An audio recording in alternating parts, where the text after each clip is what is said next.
আল্লাহ তাআলা বলেছেন সুনিশ্চিত ভবিষ্যতের দিকে নজর দাও। ওয়াল তানজুর নাফসুম মা কদ্দামাত লিগাদ, তুমি নজর দাও আগামীর জন্য তুমি কি প্রেরণ করেছো। বৃদ্ধকালে ভালো থাকার জন্য কি জমাইছো এটা নয়, বরং কবর হলো সুনিশ্চিত ভবিষ্যৎ। এই কবরে ভালো থাকার জন্য তুমি দুনিয়ার থেকে কবরে কি পাঠাইছো। হায়রে ফুলফুল সেরাত বিজলির মতো পাড়ি দেওয়ার জন্য কি পাঠিয়েছ। পরকালে জান্নাত পাওয়ার জন্য কি দুনিয়া থেকে ভবিষ্যতের জন্য পাঠিয়েছ, সেই দিকটাতে তুমি নজর দাও। এজন্য বুজুর্গানে দিন মুহাসাবার কথা বলেন, হিসাবের কথা বলেন। আর হিসাবের কথা আসলে আমাদের সামনে চিন্তা আসে টাকা পয়সার হিসাব। ব্যবসায়ী হিসাব করে টাকা পয়সার হিসাব, রাজনীতিবিদ হিসাব করে ভোটের হিসাব, এক একজনের এক এক রকমের হিসাব। কিন্তু বুজুর্গানে দিন আমলের হিসাব করতে বলেন, জীবনের নেকি আর গুনার হিসাব বুজুর্গানে দিন করতে বলেন। বুজুর্গানে দিন বলেন যে প্রত্যেকটা রাতে ঘুমাইতে যাওয়ার আগে, ঘুমানোর আগে সবার উচিত তার সারা দিনের ভালো মন্দ কাজের একটা হিসাব করা। আপনাদের এই বড় বাজার কালামপুর বাজার, বাজারে অনেক বড় বড় ব্যবসায়ী আছে।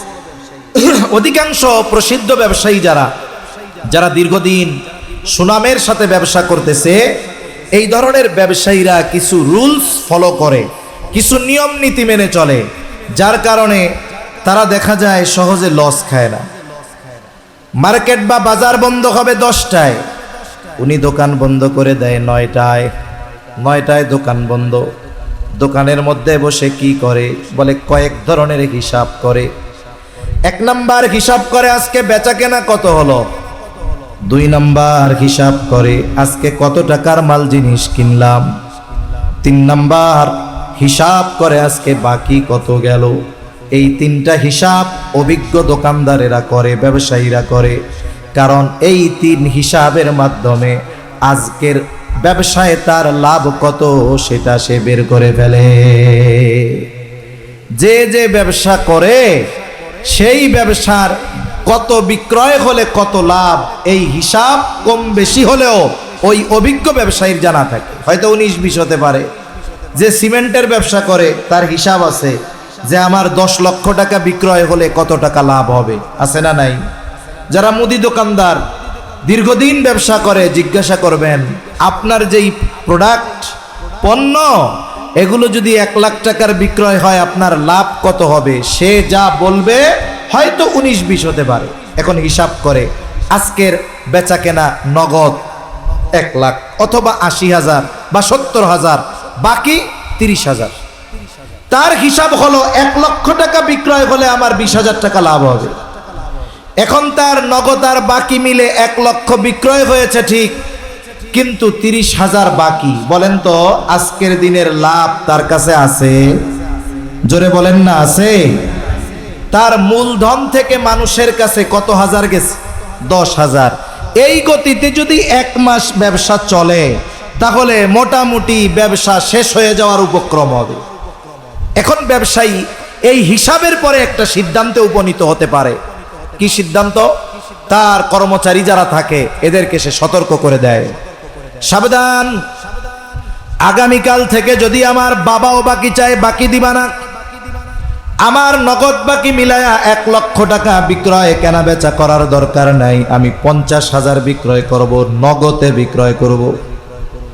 এই যে 1 ঘন্টা রাতের হিসাব কি হলো, বলে আগামী দিন কোন পদ্ধতিতে তার ব্যবসা পরিচালিত হবে সে সিদ্ধান্তে উপনীত হতে পারে। এই জন্য কোনো ব্যক্তি যদি প্রতিদিন রাতে শোবার আগে তার সারা দিনের নেকি আর বদির হিসাব করে, হয়তো এই হিসাব তার আগামী দিনের পরিবর্তনের কারণ হয়ে যেতে পারে। কারণ একটা মানুষ যদি রাতের বেলায় এই চিন্তা করে, নেকির চিন্তা করে, গুনার চিন্তা করে, তাহলে রাতের মধ্যে ওই প্রভাব তার মধ্যে পড়ে। যদি কেউ বিছানায় শুয়ে মোবাইল দেখা শুরু করে, বলে মোবাইলের প্রভাব তার মধ্যে পড়ে। আর যদি সে রাতে নিভৃতে একাকী ঘরে শুয়ে চিন্তা করে, আহারে আমি তো এখন অন্ধকার ঘরের মধ্যে আছি, আমার মৃত্যুর পরে আর এক অন্ধকার ঘরের মধ্যে যাওয়া লাগবে, যেখানে আলো নাই বাতি নাই, তবে আলো আর বাতির ব্যবস্থা হবে, বাতাসের ব্যবস্থা হবে, আরামের ব্যবস্থা হবে যদি নেকি থাকে। এবার সেই হিসাব করে দেখি, আমার জীবনের হিসাবটা একটু করি, আজকের দিনের নেকি কত, গোনা কত। সে হিসাব করলো, দেখলো আজকে সওয়াব কম গোনা বেশি, সওয়াব কম তার গোনা বেশি। তার মধ্যে চিন্তা ঢুকছে, আরে আজকের রাতটা যদি আমার জীবনের শেষ রাত হয়ে যায়, তাহলে আগামী দিন পরকালে আল্লাহর সামনে আমাকে গুনাহগারদের কাতারে দাঁড়াতে হবে। এই চিন্তা করে সে রাতের বেলায় খালেস তাওবা করছে, একেবারে একনিষ্ঠ তাওবা, যে আল্লাহ আমারে মাফ করে দেন, আমি আর জীবনে কোনোদিন গুনাহ করব না। এই তাওবা আল্লাহর কাছে কবুল হয়ে গেছে। কারণ বলা যায় না, আমি শুরুর দিকে বলেছিলাম যে কোন কথায় কার জীবনের পরিবর্তন হয় বলা যায় না। হাদিসের মধ্যে এক জালেমের ঘটনা আসছে, জালেমের নাম ছিল কিফিল। নবীজি সাল্লাল্লাহু আলাইহি ওয়াসাল্লাম একবার দুইবার নয়, বারবার কিফিলের ঘটনা সাহাবায়ে কেরামের কাছে বর্ণনা করেছেন। নবীজি বলেন, কিফিল হলো এমন এক জালেম, বলে এমন কোন পাপ নাই কিফিল করে নাই, এমন কোন অন্যায় নাই কিফিল করে নাই। কিফিলের অন্যায়গুলার মধ্যে একটা অন্যায়, সে মানুষকে সুদের উপরে টাকা দিত, সুদখোর ছিল, সুদখোর। সমাজে আছে নাকি সুদখোর? আরে মিয়া, ব্যাংকে কত বড় সুদ, বলে ঘরোয়া সুদ আরো বড় সুদ। কিফিল মানুষরে সুদের উপরে টাকা দিত। একদিন এক বিধবা মহিলা তার কাছে আসছে বিপদে পড়ে কিছু টাকা কর্জ নেওয়ার জন্য।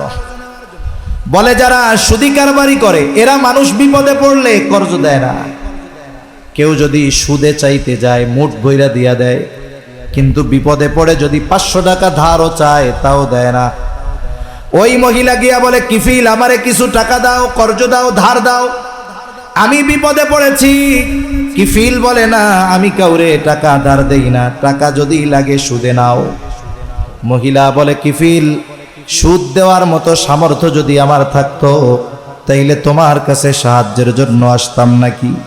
মহিলা বিধবা, চেহারা সুন্দর, সকল পাপে অভ্যস্ত কিফিল এবার মহিলাকে কুপ্রস্তাব দিয়ে বলে, মহিলা তোমাকে টাকা কর্জ দিতে পারি এই শর্তে, সুদ দিতে পারবা না অসুবিধা নাই, তবে আমার সাথে অমুক দিন গোপনে ব্যভিচারে লিপ্ত হবা। জালেম কিফিল সুযোগ মতো মহিলাকে জেনার প্রস্তাব দিল। হাদিসের মধ্যে আসছে, কাদাল ফাকিরু আইয়াকুনা কুফরা, দরিদ্রতা মানুষকে কুফরি পর্যন্ত পৌঁছায় দেয়। অনেক সময় দরিদ্রতার কারণে অনেকের চরিত্র ধ্বংস হয়ে যায়। আমাদের আশেপাশে অনেক মানুষ আছে অন্যায়ের সাথে জড়িত, পাপাচারে লিপ্ত। যদি একটু আমরা খোঁজ নেই দেখা যাবে এরা শখে পাপে জড়িয়েছে এমনটা নয়, অধিকাংশ মানুষের এই পাপে জড়ানোর অন্যতম কারণ হলো তার অভাব। এজন্য গভর্নমেন্টের কি দরকার ছিল? দরকার ছিল এই পাপে যারা লিপ্ত তারা তো অভাবের কারণে তাদের কর্মসংস্থানের ব্যবস্থা করা দরকার ছিল, ঠিক কিনা বলেন? অথচ এরা কি চাচ্ছে?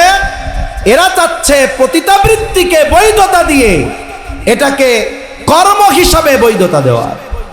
রাষ্ট্র যদি কোনো অন্যায় কাজকে বৈধতা দিয়ে এটাকে কোনো পেশা হিসাবে বৈধতা দেয় যে এটা বৈধ কাজ, বলেন তো আল্লাহ না করুক কারো মেয়ে কারো ছেলে যদি ওই পাপাচারে লিপ্ত হয় আর মা বাবা যদি বাধা দেয়, ও গিয়ে মামলা দিবে গভর্নমেন্টের কাছে, দেখেন আমি রাষ্ট্রীয় আইন অনুযায়ী একটা বৈধ কাজ করতে চাচ্ছি, আমার বাবা বাধা দিচ্ছে, আমার মা বাধা দিচ্ছে, এদের নামে আমি মামলা করতে চাই। অথচ কি দরকার ছিল? এদেশে পতিতাবৃত্তির সাথে জড়িত কোটি কোটি নারী নয়, সংখ্যাটা যতই হোক না কেন, গভর্নমেন্ট যদি সদিচ্ছা করে তাহলে ওই পতিতালয়কে ভেঙে দিয়ে ওই জায়গায় ইন্ডাস্ট্রি বানিয়ে ওই নারীদের হালাল উপার্জনের ব্যবস্থা করতে পারে, ঠিক কিনা বলে? কিন্তু কাদেরকে খুশি করার জন্য? উল্টা পতিতাবৃত্তিকে বৈধতা দিয়ে আবার তাদেরকে ডেকে এনে মোটা অঙ্কের টাকা তাদেরকে দেওয়া হচ্ছে। এর দ্বারা কি বোঝা যাচ্ছে? এরা সমাজ থেকে অন্যায় দূর করতে চায় না, পাপাচার দূর করতে চায় না, এরা চায় এই পাপাচারকে সমাজে বৈধতা দিতে। ঠিক কিনা বলেন? এখন আমরা যদি চুপ থাকি, কথা না বলি, প্রতিবাদ না করি, জেনা ব্যভিচার জমিনে বাড়বে, আল্লাহর আযাব গজব ত্বরান্বিত হবে।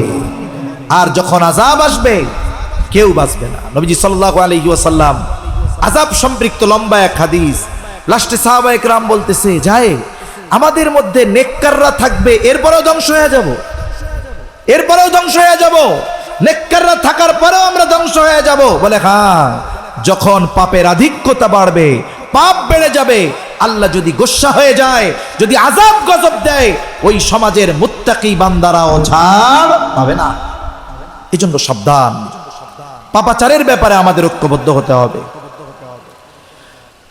কাদাল ফাকিরু আন ইয়াকুনা কুফরা, দরিদ্রতা মানুষকে কুফরি পর্যন্ত পৌঁছায় দেয়।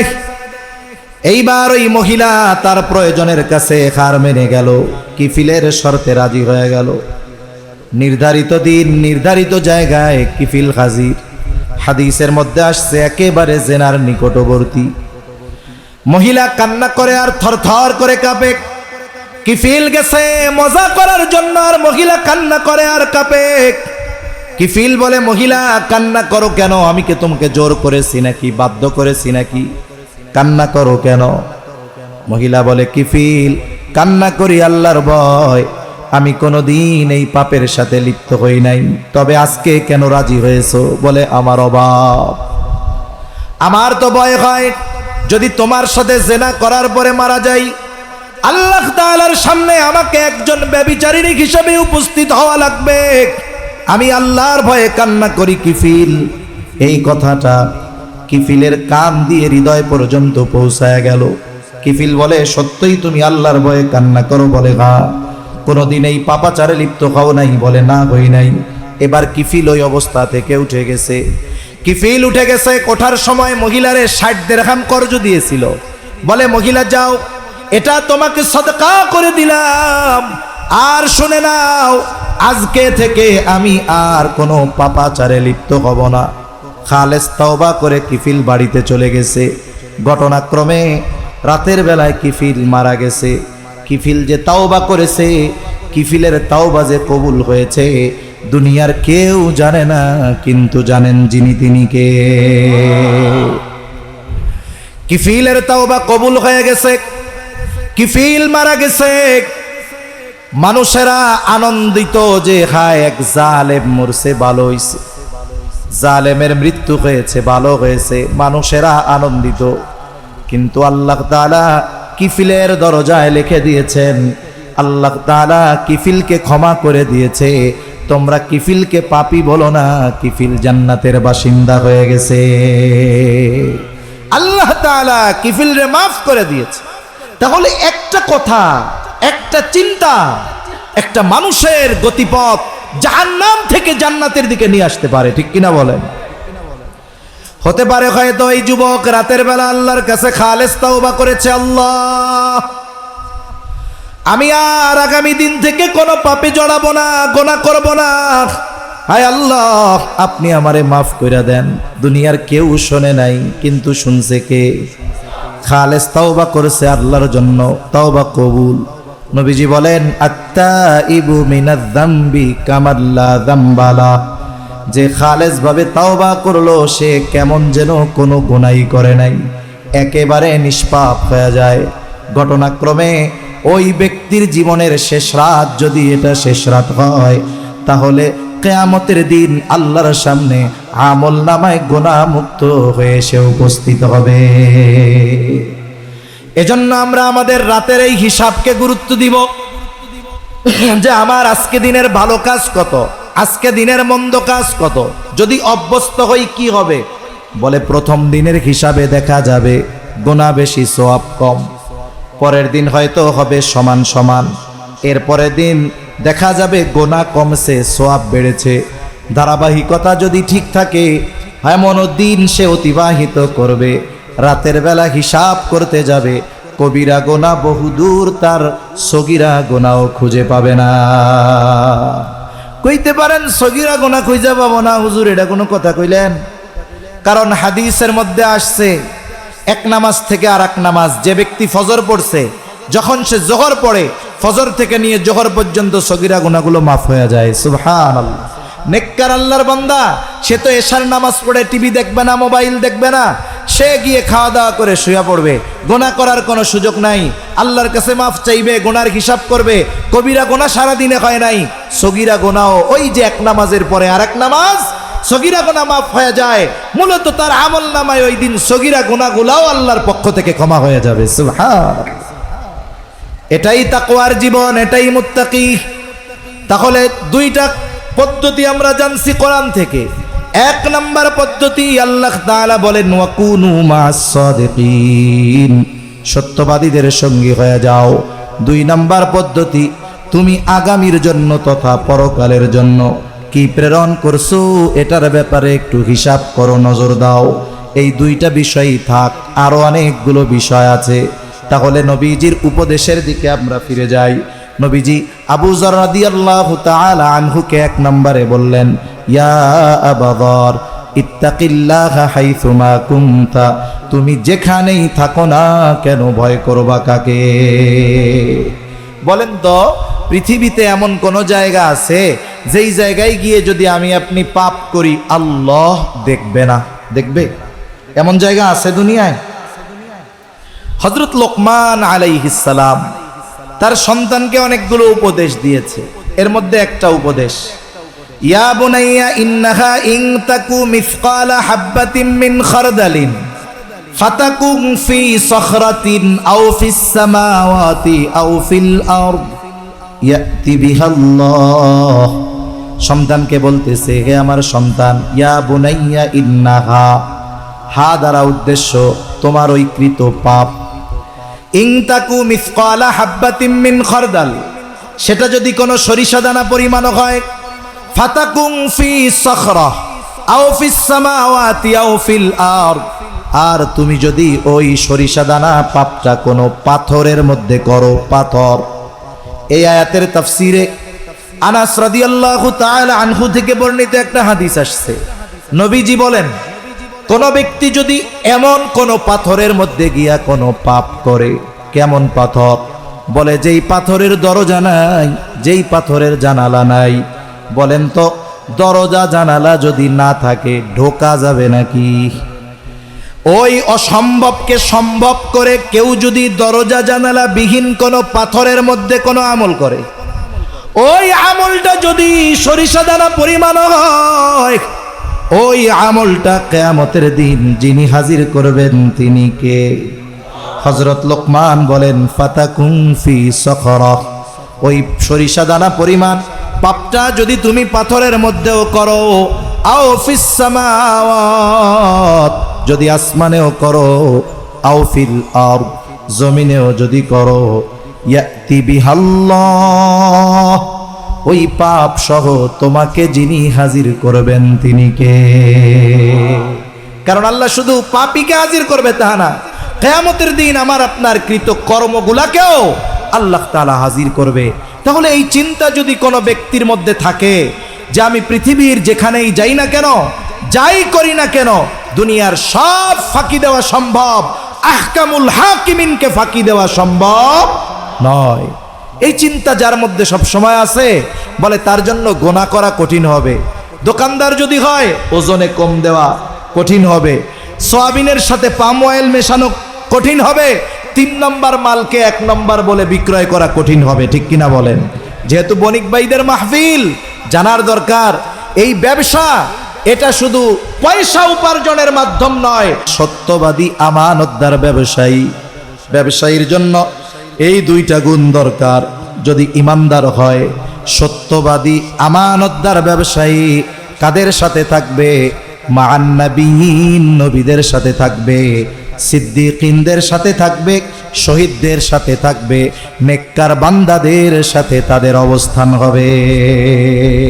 তাহলে যারা ব্যবসা করে শুধুমাত্র ব্যবসার মাধ্যমে সম্পদ উপার্জনের মাধ্যম মনে করে ব্যবসাকে, এরা বোকা। অথচ যেমন ভাবে জাগতিক সম্পদ উপার্জন করা যায় ব্যবসার মাধ্যমে, অনুরূপ ভাবে নবী রাসূলদের সাথী হওয়ার যোগ্যতাও অর্জন করা যায়। তবে সত্যবাদিতা আর আমানতদারিতার সাথে ব্যবসা করতে গেলে প্রাথমিক দিকে কিছুটা মুসিবত মনে হতে পারে, তবে এটা আল্লাহর পরীক্ষা। যদি ইস্তেকামাতের সাথে থাকা যায় যে আমার লাভ কম হোক, আমার পাশের ব্যবসায়ী ভেজাল করে বেশি লাভ করতেছে করুক, আমি নির্ভেজাল ভাবে আমানতদারিতার সাথে সত্যবাদিতার সাথে ব্যবসা করে লাভ করব কম, হ্যাঁ তার লাভ হবে কম, কিন্তু বরকত যিনি দিবেন তিনি কে? সে একদিন ধরা খাবে, 10 লাখ জরিমানা শেষ, আছে না নাই? উপার্জন করে কিন্তু ঘরে সিরিয়াল ধরে অসুস্থ থাকে, কিছুদিন বউ, কিছুদিন সন্তান, কিছুদিন নিজে, কিছুদিন মা, ধারাবাহিকভাবে অসুস্থতা চলতেছে। আরেকজন সত্যবাদিতা আমানতদারিতার সাথে ব্যবসা করতেছে, লাভ কম হচ্ছে কিন্তু সময়ের সাথে সাথে আল্লাহ তাআলা প্রবৃদ্ধি দিচ্ছে এবং এর মধ্যে বরকত দিচ্ছে, ঠিক কিনা বলেন? এজন্য ব্যবসায়ী ভাইরা সত্যবাদিতা ও আমানতদারিতা এটাকেই বানাতে হবে ব্যবসার মূলধন, তাহলে ওই ব্যবসায়ী আর ব্যবসার মধ্যে রহমত আর বরকত দিয়ে ভরপুর করবেন কে? আল্লাহ। তাহলে 3টা পয়েন্ট আমরা আলোচনা করলাম মুত্তাকি হওয়ার জন্য। যেখানেই থাকি না কেন চিন্তা থাকবে আমার মালিক আমাকে দেখতেছে। বলে এই চিন্তা যখন কারো মধ্যে ঢুকে যায় তার জন্য গুনার কাজ করা কঠিন হয়ে যায়। নবীজি সাল্লাল্লাহু আলাইহি ওয়াসাল্লামের দ্বিতীয় উপদেশ, ওয়া আতবি'is সাইয়্যাতাল হাসানাতা তামহুহা। ও আবু যর, তোমার দ্বারা যখন কোনো মন্দ কাজ হয়ে যাবে তুমি ভালো কাজ করবা, নেকের কাজ করবা, কেননা ভালো কাজ মন্দ কাজটাকে মিটায়া দেয়। আল্লাহ তাআলাও বলেন ইন্নাল হাসানাতি ইউযহিবুনাস সাইয়্যাত।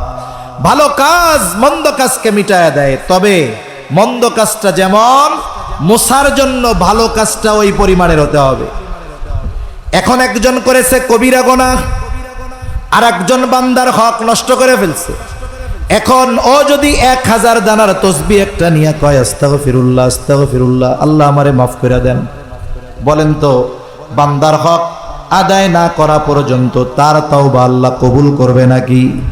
তাহলে বান্দার হক যে নষ্ট করেছে আগে বান্দার হক আদায় করতে হবে, তাহলেই না তার তাওবা কবুল হবে, নাইলে তার তাওবা কবুল হবে না, তার গুনাহ মাফ হবে না। এই জন্য গুনাহ যেমন এই গুনাহ মোছার জন্য আমল তেমন, কবিরা গুনাহ যদি হয় খালেস তাওবা করতে হবে, বান্দার হক সম্পৃক্ত যদি হয় বান্দার হকগুলো আদায় করতে হবে, ছোট ছোট অন্যায় যদি হয় ওটাও মাফ চেয়ে নিতে হবে। কারণ দুনিয়াতে কেউ যদি কারোর সাথে অসৎ আচরণ করে, একজন মুরব্বী তার সাথে আমার ভালো আচরণ করতে হবে, এটা তার হক। এখন আমি তার সাথে মন্দ আচরণ করলাম, তার কাছে আমি ক্ষমাও চাই নাই, তার কাছে মাফও চাই নাই, সে মাফও করে নাই, কি হবে তাইলে? নবীজি বলেন তোমরা ওই দিন আসার আগে সতর্ক হয়ে যাও, যেই দিন আল্লাহ তাআলা বাদী বিবাদীর মধ্যে ফয়সালা করে দিবে।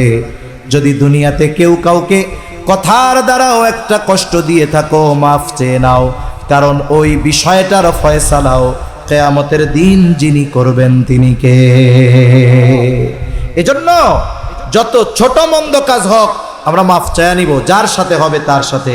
এজন্য রাসূলুল্লাহ সাল্লাল্লাহু আলাইহি ওয়াসাল্লাম আয়েশা সিদ্দিকা রাদিয়াল্লাহু তাআলা আনহাকে বলেন, আয়েশা তুমি কোনো নেকের কাজকে ছোট মনে করবা না, কোন গুনার কাজকেও ছোট মনে করবা না, কারণ হতে পারে ওই ছোট পাপের কারণে আল্লাহ শাস্তি দিতে পারে, আবার ওই ছোট ভালো কাজের কারণে আল্লাহ মাফ করে দিতে পারে।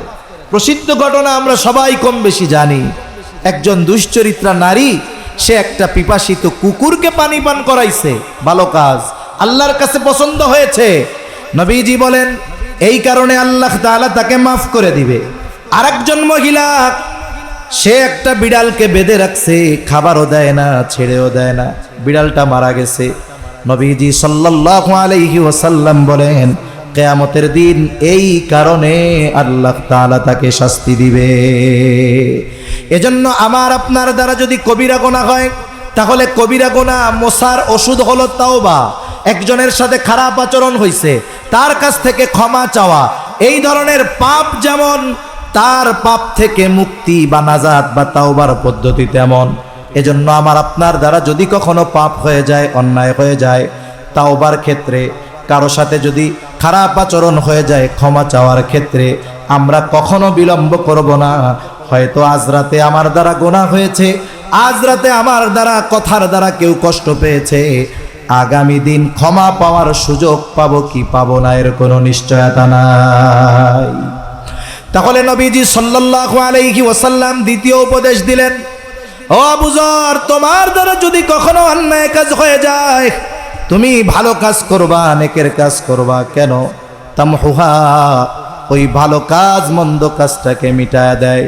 3 নাম্বার, নবীজি সাল্লাল্লাহু আলাইহি ওয়াসাল্লাম বলেন, ওয়া খালিকিন নাসা বিখুলুকিন হাসানিন, ও আবু যর, মানুষের সাথে সদাচরণ করবা, মানুষের সাথে সদাচরণ করবা, ভালো ব্যবহার করবা। সদাচার এটা ব্যাপক অর্থবোধক একটি শব্দ। সদাচারী তো সে প্রকৃতপক্ষে যেই মানুষটা তার কাছে যেমন হক প্রাপ্য তেমনি হক আদায় যেই ব্যক্তি করে সেই ব্যক্তি মূলত সদাচারী। অনেকে আছে মুখ দিয়ে কথা বলে সুন্দর সুন্দর, কিন্তু মানুষের হক নষ্ট করে, বিভিন্ন পদ্ধতিতে মানুষকে কষ্ট দেয়। তার কথা খুব সুন্দর, মিষ্টি কথা, আবার অধিকাংশ সময় দুষ্টু লোকের কথা ভাষা এগুলো মিষ্টি হয় বেশি। দুনিয়ায় যত চিটিংবাজ আছে, সব চিটিংবাজদের ভাষা দেখবেন খুব মধুর, খুব মায়াময়, মানুষকে খুব আকর্ষিত করে, আচরণ খুব সুন্দর। যেগুলো চিটিংবাজ, অধিকাংশ মানুষ আচরণের দিক দিয়ে খুব সুন্দর আচরণ করে, কিন্তু তার ভেতরে কি আছে এটা আমরা কেউ বুঝতে পারি না। তাহলে সদাচারীকে বলে মানুষের সব হক যে আদায় করে সে। আর মানুষের হক আদায় করা এটা আমাদের জন্য সবচাইতে গুরুত্বপূর্ণ বিষয়। কারণ কোনো ব্যক্তি যদি মানুষের হক নষ্ট করে, সেটা আচরণগত দিক দিয়ে হোক, সেটা অর্থনৈতিক দিক দিয়ে হোক, কেউ যদি মানুষের হক নষ্ট করে, কিয়ামতের দিন ওই ব্যক্তি সবচাইতে নিঃস্ব হবে। দুনিয়াতে কেউ যদি কোনো মানুষের হক নষ্ট করে, কিয়ামতে সবচাইতে নিঃস্ব হবে ওই ব্যক্তি। রাসূলুল্লাহ সাল্লাল্লাহু আলাইহি ওয়াসাল্লাম সাহাবা একরামকে জিজ্ঞাসা করেন, তোমরা কি জানো কিয়ামতের দিন সবচাইতে নিঃস্ব হবে কে, মুফলিস কে হবে? সাহাবা একরাম জবাব দিলেন, ইয়া রাসূলুল্লাহ, আল্লাহ এবং তার রাসূল ভালো জানে। নবীজি সাল্লাল্লাহু আলাইহি ওয়াসাল্লাম বলেন, কিয়ামতের দিন সবচাইতে নিঃস্ব হবে ওই ব্যক্তি যার দুনিয়াতে নেক আমলের কোনো অভাব নাই, তাহাজ্জুদের অভাব নাই, তার দান সাদকার কোনো অভাব নাই, হজ উমরার অভাব নাই। এত পরিমাণ আমল সে দুনিয়ায় করবে, কিয়ামতের দিন পাহাড় সম পরিমাণ নেক নিয়ে সে উঠবে। সে মনে করবে আজকে আমার জান্নাতে যাওয়া কে ঠেকায়। কিন্তু আফসোস, ওই ব্যক্তি দুনিয়ায় মানুষের হক নষ্ট করত, কারো সম্পদ কেড়ে নেওয়ার মাধ্যমে, কারো উপরে জুলুম করার মাধ্যমে, কাউকে কথার মাধ্যমে, কাউকে হাতের মাধ্যমে। ক্ষমতাধর ছিল, প্রভাবশালী ছিল, নেক আমল করেছে, কিন্তু বান্দার হক নষ্ট করেছে। ওই লোকটা জান্নাতে যাওয়ার অনুমতি পাবার পূর্বে আল্লাহ তাআলার কাছে দুনিয়ায় যাদের উপরে সে জুলুম করেছে ওই মানুষগুলো আল্লাহর আদালতে ওই ব্যক্তির ব্যাপারে অভিযোগ দায়ের করবে, আল্লাহর কাছে বিচার প্রার্থনা করবে। আল্লাহ জিজ্ঞাসা করবে, ওরা যে অভিযোগ দিল সত্য? মিথ্যা বলার কোনো উপায় নাই। সে বলবে হ্যাঁ সত্য। আল্লাহ বলবে তাইলে হক আদায় করে দাও। দুনিয়ার লেনদেন, টাকা পয়সা, ডলার এগুলো দিয়ে হয়, কিয়ামতের দিনের লেনদেন হবে নেকি আর গুনাহ দিয়া। বলে যার কাছে নেকি সে ধনী, যার নেকি নাই সে গরিব। এইবার ওই ব্যক্তি বলবে, আল্লাহ এ তো দুনিয়া না, দুনিয়া হলে সম্পদ যা নিয়েছি বহুগুণ প্রয়োজনে তাকে দিয়ে দিতাম। এবার বাদী বলবে, আল্লাহ আমার তো এখন সম্পদ দরকার নাই, আমার হক সে তার নেকির দ্বারা আদায় করে দি। হয়তো দুনিয়ায় নিছিল 5,000 টাকা, ও এবার বলবে, আল্লাহ দুনিয়ার ওই 5,000 টাকার যদি শোধ করতে হয় তাহলে ওই 5টা হজের সওয়াব আমার দেওয়া লাগবে। কিছু করার আছে? কিছু করার নাই। দাবি অনুযায়ী দিতে হবে, হক আদায় করতে হবে। একের পর এক মানুষের হক আদায় করতে করতে পাহাড় পরিমাণ নেক শেষ, কিচ্ছু নাই। লোকটা হতাশায় আল্লাহ তাআলার কাছে বলবে, আল্লাহ সব নেকি শেষ, এখনো তো অভিযোগকারীর সিরিয়াল লম্বা। অভিযোগকারীরা বলবে, আল্লাহ নেকি নাই তাতে কি, আমাদের গোনাগুলো নিয়ে আমাদের হালকা বানায়া দি। এতক্ষণ নেকি দিয়া হক আদায় করা লাগছে, এখন গোনা নিয়ে হক আদায় করতে হবে। পাহাড় পরিমাণ গোনার মালিক সে হয়ে যাবে। নবীজি বলেন, কিয়ামতের দিন সবচাইতে নিঃস্ব হবে ওই ব্যক্তি যার দুনিয়ায় নেক আমলের অভাব ছিল না, কিন্তু দুনিয়ায় সে মানুষের হক নষ্ট করত। এজন্য প্রকৃতপক্ষে সদাচরণকারী হলো সে যে মানুষের হক আদায় করে, যার সাথে যেমন হক তেমনটা সে আদায় করে। এই ব্যক্তি হলো সর্বোচ্চ সদাচরণকারী। মানুষের সাথে ভালো ব্যবহার, এটা উত্তম আখলাকের অন্যতম একটা অংশ। এই উত্তম আখলাক, উত্তম চরিত্র, এটা অনেক বড় এক আমল। রাসূলুল্লাহ সাল্লাল্লাহু আলাইহি ওয়াসাল্লামকে জিজ্ঞাসা করা হলো, মিজানে সবচাইতে ওজন হবে কোন আমল? আমল গণনা করা হবে না, মেপে দেখা হবে না, ওজন দেওয়া হবে। নবীজি সাল্লাল্লাহু আলাইহি ওয়াসাল্লামকে জিজ্ঞাসা করা হলো, সবচাইতে ওজন হবে কোন আমল? নবীজি সাল্লাল্লাহু আলাইহি ওয়াসাল্লাম নামাজের কথা বলেন নাই, রোজার কথা বলেন নাই, হজের কথা বলেন নাই, যাকাতের কথা বলেন নাই। নবীজি সাল্লাল্লাহু আলাইহি ওয়াসাল্লাম বলেছেন, মিজানে সবচাইতে ওজন হবে যেই আমল, সেটার নাম হলো উত্তম চরিত্র। উত্তম আখলাক, উত্তম চরিত্র, এটা মিজানে সবচাইতে ওজনদার হবে। এজন্য একজন মানুষ সদাচরণকারী নয়, উত্তম ব্যবহারকারী নয়, সে মানুষের সাথে নরম ভাষায় কথা বলে না, সে রুক্ষভাষী, কর্কশভাষী, এই ধরনের মানুষ সদাচরণকারী হতে পারে না। এজন্য যেই মানুষটা আমার কাছে যেমন হক পাও না, আমি তাকে ওই হক দিব। একজন বড়, সে আমার কাছে কি পাও না? বলে সে আমার কাছে পাওনা হলো সম্মান। একজন ছোট, সে আমার কাছে কি পাওনা?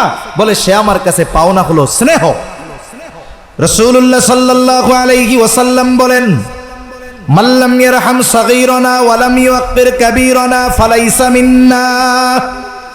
নবীজি সাল্লাল্লাহু আলাইহি ওয়াসাল্লাম বলেন, মাল্লাম ইয়ারহাম সাগীরানা, যে ছোটর উপরে রহম করে না, ছোটকে স্নেহ করে না, ওয়া লাম ইউক্কির কাবীরানা, বড়কে সম্মান করে না, ফালাইসা মিন্না, নবীজি বলেন সে আমার অন্তর্ভুক্ত বা সে আমার দলভুক্ত নয়। এজন্য বড় যে পরিচিত হোক অপরিচিত হোক, সে আমার কাছে সম্মান প্রাপ্য, আমি তাকে সম্মান করব। কিন্তু আফসোস, জামানা এমন, বড়কে সম্মান ছোটকে স্নেহ, এটা আমাদের সমাজ থেকে উঠে গেছে বললে চলে, ঠিক কিনা বলেন? বড়কে সম্মান, এটা আমাদের সমাজ থেকে উঠে গেছে। আমরাও ছোটদের স্নেহ করতে পারি না, করি না, আমাদের আচরণ খারাপ, করি না। আমাদের এক ওস্তাদ বলতেন, নবীজি এখানে আগে বলছেন, মাল্লাম ইয়ারহাম সগীরানা, যে ছোটকে রহম করে না, ওয়ালাম ইউক্কির কাবীরানা, বড়কে স্নেহ করে না। উনি ওনার ভাষায় বলতেন, বাস্তবতা হলো এই রকম, যেই বড় ছোটকে স্নেহ করে না, ওই বড়কেও ছোটরা সম্মান করে না। এজন্য আমাদের ছোটদের স্নেহ করা দরকার, ছোটদেরকে মোহাব্বত করা দরকার, তাহলে ওরাও বড়দেরকে সম্মান করবে, মোহাব্বত করবে। মা বাবার হক আছে, মা বাবার সাথে সদাচরণকারী কি? মা বাবার যেই হক ইসলাম নির্ধারণ করেছে, এই হক আদায় করা। মা বাবার সাথে সদাচরণ মানে ইসলাম মা বাবার যেই হকগুলো সাব্যস্ত করেছে, এই হকগুলো আদায় করা। ওই হক আদায় করে না, কিন্তু সে অনেক ইবাদত করে, সে বাস্তবিক অর্থে সদাচরণকারী হতে পারে নাই। স্ত্রীর সাথে হক আছে, এই হকগুলো যে আদায় করে, স্ত্রীর সাথে সদাচরণকারী, কিন্তু অনেক ইবাদত করে, তাহাজ্জুদের অভাব নাই, দান সাদকার অভাব নাই, কিন্তু স্ত্রীদের সাথে ভালো আচরণ করে না, বলে সে স্ত্রীদের সাথে সদাচরণকারী হতে পারে নাই। এজন্য একটা ব্যক্তি পরিপূর্ণভাবে তখনই সদাচরণকারী হয়, উত্তম আখলাকওয়ালা হয়, সদাচরণকারী তখনই হয় যখন সে মানুষের হকগুলো আদায় করে। আর মানুষের হক যদি আদায় না করে, কিয়ামতের দিন আল্লাহর আদালতে তাদেরকে ধরা পড়ে যাওয়া লাগবে। এজন্য সম্মানিত উপস্থিতি, উত্তম আখলাকের অন্যতম পাঠ হলো মানুষের হক আদায় করা। এজন্য দেখুন, ইসলামের যত বিধিবিধান, হুকুম, আহকাম সম্মিলিতভাবে যত কিছু আছে, ঈমান থেকে নিয়ে যত কিছু আছে, সবগুলোকে শরীয়তে ইসলাম 5টি ভাগে বিভক্ত করেছে। 1 নাম্বার ঈমান আকীদা, 2 নাম্বার ইবাদত, 3 নাম্বার মুআমালাত, 4 নাম্বার মুআশারাত, 5 নাম্বার হলো আখলাক। এর মধ্যে ঈমান, আকীদা আর ইবাদত যদি এক পাশে রাখেন, বাকি যে 3টা বিষয় আছে, এই 3টা বিষয় মানুষের সাথে মানুষের পারস্পরিক লেনদেন, আদান প্রদান, সম্মান আর আচার আচরণের সাথে সম্পৃক্ত। এজন্য এই বিষয়গুলো যার ঠিক নাই, যার মুআমালাত ঠিক নাই, যার মুআশারাত ঠিক নাই, যার আখলাক ঠিক নাই, বাস্তবিক অর্থে এই মানুষগুলো পরিপূর্ণ মনুষ্যত্ব অর্জন করতে পারে না, ভালো মানুষ হতে পারে না। কারণ এই গুণগুলোই মূলত একটা মানুষকে বাস্তবে ভালো মানুষে পরিণত করে। আমার আপনার নবীজি সাল্লাল্লাহু আলাইহি ওয়াসাল্লাম নবুয়তের বহিঃপ্রকাশ হলো 40 বছর বয়সে, কিন্তু এর আগে আমার আপনার নবীজি ওই জাহেল সমাজে মানুষের সাথে সদাচরণকারী হিসাবে আমার আপনার নবীজির প্রসিদ্ধি ছিল।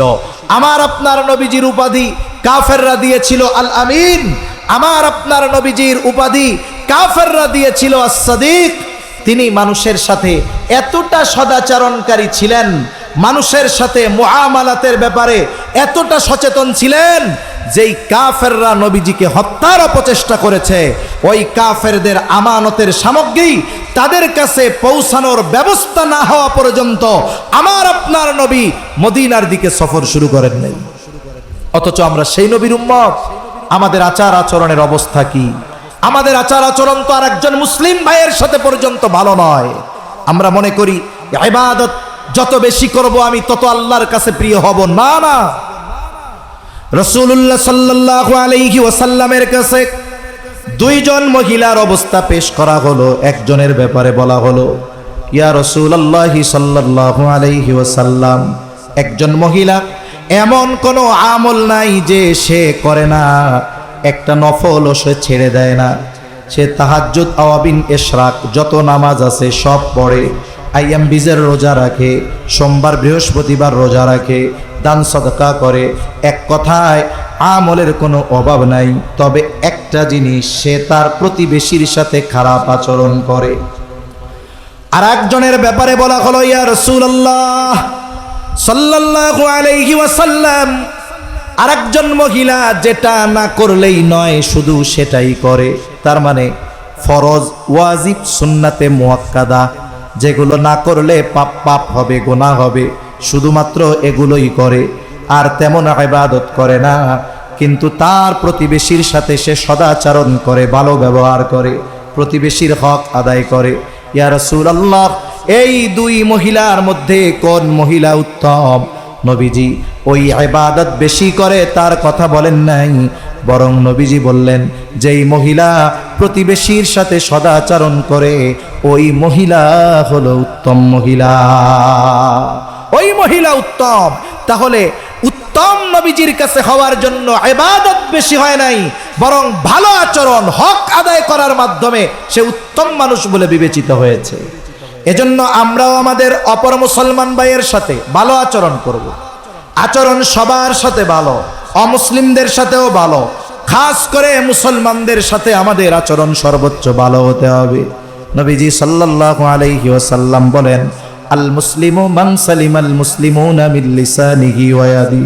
নবীজি বলেন, প্রকৃত মুসলমানকে বলে যে যার হাত এবং জবানের অনিষ্ট থেকে অপর মুসলমান নিরাপদ থাকে। আমার জবান দ্বারা মুসলমান কষ্ট পায়, আমার হাত দ্বারা মুসলমান কষ্ট পায়, আমি ইবাদত করি অনেক, বলে আমি সদাচরণকারী হতে পারি নাই। একজন অমুসলিমও যদি আমার প্রতিবেশী হয় তারও হক আছে না নাই? অমুসলিমদের সাথেও সদাচরণ। আয়েশা সিদ্দিকা রাদিয়াল্লাহু তাআলা আনহা নবীজি সাল্লাল্লাহু আলাইহি ওয়াসাল্লামের কাছে প্রতিবেশীর হকের ব্যাপারে জানতে চায়।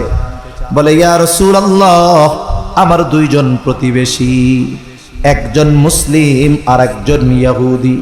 প্রতিবেশী হিসাবে কে আমার কাছে বেশি হক পাও না? দুইজনই আমার প্রতিবেশী, একজন ইহুদি আর একজন মুসলিম, কে বেশি হক পাও না? নবীজি সাল্লাল্লাহু আলাইহি ওয়াসাল্লাম এই ক্ষেত্রে যিনি মুসলমান তিনি হকদার বেশি এমন জবাব নবীজি দেন নাই। নবীজি বললেন, আয়েশা, যার দরজা তোমার দরজার বেশি কাছে, প্রতিবেশী হিসাবে সে তোমার কাছে বেশি হকদার। তাহলে একজন অমুসলিম সেও যদি আমার প্রতিবেশী হয়, একজন মুসলিম প্রতিবেশীর চাইতে সে যদি আমার বেশি নিকটে হয়, অমুসলিম হিসাবেও সে আমার কাছে ভালো আচরণ প্রাপ্য, এটা তার হক। ইসলাম এত সুন্দর সদালাপ সদাচরণ আমাদেরকে শিখিয়েছে, কিন্তু আফসোস যেই ইসলাম এত সুন্দর আখলাকের শিক্ষা দিল, ভালো আচরণের শিক্ষা দিল, আমরা সেই শিক্ষা গ্রহণ করতে পারলাম না। আমরা কি করি? আমরা এক মুসলমান আর এক মুসলমানের বকা দেই। আমরা এক মুসলমান আর এক মুসলমানের ক্ষতি করার জন্য যত ধরনের কাজ আছে করি। আমরা এক মুসলমান আর এক মুসলমানের গীবত করি। আমরা আর এক মুসলমান আর এক মুসলমানের দোষ না থাকলেও ওই দোষটা তার উপরে চাপায় দেই, অপবাদ দেই।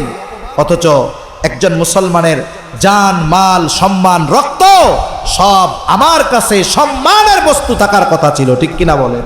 কিন্তু আফসোস আজকে এই সদাচরণ, এই উত্তম আখলাক, উত্তম চরিত্র আমাদের থেকে দূরে চলে গেছে। এজন্য আমরা আজকে এই মুসিবতের মধ্যে আছি, আমরা আর কষ্টের মধ্যে আছি। রাসূল আকরাম সাল্লাল্লাহু আলাইহি ওয়াসাল্লাম যেই আদর্শ, যেই শিক্ষা আমাদেরকে দিয়ে গিয়েছিলেন, আফসোসের বিষয় সেই শিক্ষার উপরে আমরা নিজেদেরকে গড়ে তুলতে পারি নাই। যদি পারতাম তাহলে গোটা দুনিয়ার নেতৃত্ব আজকে মুসলমানদের হাতে থাকতো, ঠিক কিনা বলেন? এজন্য আমরা যদি জীবনকে সুসজ্জিত করতে চাই, রাসূল সাল্লাল্লাহু আলাইহি ওয়াসাল্লামের উপদেশ, রাসূল সাল্লাল্লাহু আলাইহি ওয়াসাল্লামের আদর্শ ছাড়া সেটা সম্ভব নয়। এজন্য সম্মানিত উপস্থিতি, নবীজি সাল্লাল্লাহু আলাইহি ওয়াসাল্লামের হযরত আবু যর রাদিয়াল্লাহু তাআলা আনহুকে করা এই গুরুত্বপূর্ণ তিনটা উপদেশ, এটার মধ্যে তিন ধরনের হক নিহিত আছে। কয় ধরনের? জোরে গণ, আরো জোরে বলেন, কয় ধরনের? সাধারণত হক তিন ধরনের হয়। বলতে পারেন, হুজুর আমরা তো শুনেছি আল্লাহর হক আর বান্দার হক, আপনি আবার তিন ধরনের হকের কথা কেমনে বলেন? বলে, হ্যাঁ, এর মধ্যে একটা আছে 2 in 1। 1 নাম্বার আল্লাহর হক, 2 নাম্বার বান্দার নিজের উপরে নিজের হক, 3 নাম্বার মানুষের হক। এই তিনটা হকের কথা আল্লাহর নবী এখানে শিক্ষা দিয়েছেন। 1 নাম্বার আল্লাহর হক কি? বলে তারই ইবাদত করবে, তার সাথে শিরিক করবে না। ইবাদত একমাত্র তারই করতে হবে, তার সাথে কারো শিরিক করা যাবে না, এটা আল্লাহর হক। এখন বলেন তো, কোন ব্যক্তি যদি প্রকৃতপক্ষে মুত্তাকি হয়, মুত্তাকি, সে যদি নেককারদের সঙ্গী হয়, সে যদি নিজের জীবনের আমলের হিসাব করে, সে যদি সর্বদা এই চিন্তা করে যে আমার রব আমাকে সর্বদা দেখতেছে, বলেন তো অন্যান্য আরো কিছু বিষয় আছে, সবগুলা থাকলো, এই তিনটা জিনিস কোন ব্যক্তির ভিতরে যদি পরিপূর্ণ থাকে, ওই ব্যক্তি জীবন চলে গেলেও আল্লাহর হক নষ্ট করবে নাকি? জোরে বলেন, করবে? সে জীবন চলে যাবে, আল্লাহর হক নষ্ট করবে না। 2 নাম্বার বলে বান্দার নিজের উপরে নিজের হক কি? বলে নিজের উপরে বান্দা নিজেও জুলুম করে। আমরা অনেক সময় মনে করি একজন মানুষ মনে হয় আর একজনের উপরেই শুধু জুলুম করে। আসলে বিষয়টা এমন নয়। মানুষ যেমন অপর মানুষের উপরে জুলুম করে, অনুরূপভাবে মানুষ নিজে নিজের উপরে জুলুম করে। যেমন আল্লাহ তাআলা কোরআনুল কারীমের মধ্যে জানাইছেন, আসমান জমিন সৃষ্টি থেকে মাস হইল 12টা। কয়টা? জোরে কোন, আরো জোরে বলেন, কয়টা? আরে আমি এতক্ষণ ধরে কইতাছি, আমি চিল্লাই, আপনারা কন না কেন? ঘুম আসতেছে নাকি? তাকবীর দেন, নারায়ে তাকবীর, আরো জোরে নারায়ে তাকবীর। মাস কয়টা? এর মধ্যে 4টা মাস কি? আরবাআতুন হুরুম, 4টি মাস সম্মানিত মাস। এই 4টি মাস সম্মানিত মাসে আল্লাহ তাআলার গুরুত্বপূর্ণ যে নির্দেশনা, ফালা তাযলিমু ফীহিন্না আনফুসাকুম, এই সম্মানিত 4 মাসে আল্লাহর অন্যতম নির্দেশনা, ফালা তাযলিমু ফীহিন্না আনফুসাকুম, এই মাস সমূহের মধ্যে তোমরা নিজেদের উপরে নিজেরা জুলুম কইরো না। মুফাসসিরিনে কেরাম বলেন নিজেদের উপরে জুলুম করা কি? তার মানে তুমি পাপাচারে লিপ্ত হইও না, গুনাহ করো না, পাপাচারে লিপ্ত হইও না। তার মানে মানুষ যখন কোনো পাপ করে সে নিজের উপরে নিজে জুলুম করে। তাহলে মানুষ আল্লাহর কাছে ক্ষমা চাওয়ার মাধ্যমে নিজের হক আদায় করে, মানে এই জুলুম, এই পাপ থেকে সে নিজেকে মুক্ত করে। নবীজির দ্বিতীয় নসিহতের মধ্যে মানুষের নিজের উপরে নিজের হকের কথা নবীজি বলেছেন, ফালা তাযলিমু ফীহিন্না আনফুসাকুম। আল্লাহ বলেন যে ওই মাস সমূহতে তোমরা নিজেদের উপরে নিজেরা জুলুম করো না। আর রাসূলুল্লাহ সাল্লাল্লাহু আলাইহি ওয়াসাল্লাম বলেন, হে আবু যর, ওয়াতবি'is সাইয়্যাতাল হাসানাতা তামহুহা, তোমার দ্বারা যদি কখনো মন্দ কাজ হয়ে যায় তুমি ভালো কাজ করো, ভালো কাজ মন্দ কাজকে মিটায় দেয়। এখন আমি কবিরা গুনাহ করে ফেলছি, বলে আমার ভালো কাজ হলো তাওবা করা, ক্ষমা চাওয়া। কার কাছে? জোরে কম। তাহলে এই তাওবা করা, ক্ষমা চাওয়ার মাধ্যমে বান্দা নিজের হক আদায় করে। আর 3 নাম্বার, মানুষের হকগুলো আদায় করার মাধ্যমে মানুষের সাথে সদাচরণ, তথা যেই মানুষটা তার কাছে যেই ধরনের হক পাও না সেই ধরনের হক আদায় করার মাধ্যমে সে গোটা মানব জাতির সাথে সদাচরণকারী হয়ে যায়। এই যে নবীজির সুন্দর 3টা নসিহত, কত দূর আসছে? কত দূর আসছে জানতে হবে। 9:30 বলছে আমার, কত দূর? কাছাকাছি আসছে, কালামপুর ঢুকছে। আচ্ছা ঠিক আছে, আমার একটু বলবেন না? 9:30 বলছে আমারে। আচ্ছা হুজুর আসার আগেই কি উনি বলবেন? আচ্ছা ঠিক আছে, কথা তো মূলত শেষ। আলহামদুলিল্লাহ।